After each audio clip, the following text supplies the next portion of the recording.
Short short ಆಗಿ ಹೆಂಗಾದ್ರೂ ಮಾಡಿ ನಿಮಗ್ ತಿಳಿದ್ರೆ ಅದ್ ಸಾಕು, ಅರ್ಥ ಆದ್ರೆ ಸಾಕು.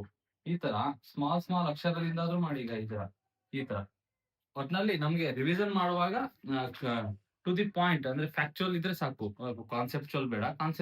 ಕಾನ್ಸೆಪ್ಚುಯಲ್ ಯಾಕಂದ್ರೆ ಓದಿರ್ತೀವಿ ನಾವು.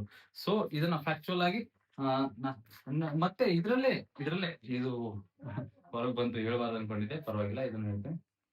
ಇದ್ರಿಂದಾನೇ ಎಕ್ಸ್ಟ್ರಾಕ್ಟ್ ಮಾಡೋದು ಮತ್ತೆ ನೋಟ್ಸ್ ನ.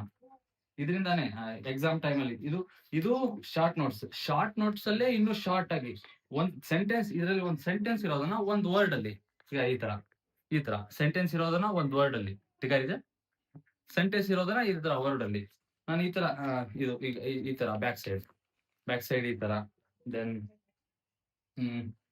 ಎಸ್ ಈ ತರ ಈ ತರ ಮಾಡ್ಕೊತಿದ್ದೆ ನಾನು. ಈ ಶಾರ್ಟ್ ಅಲ್ಲೇ ಇನ್ನು ಶಾರ್ಟ್ ಆಗಿ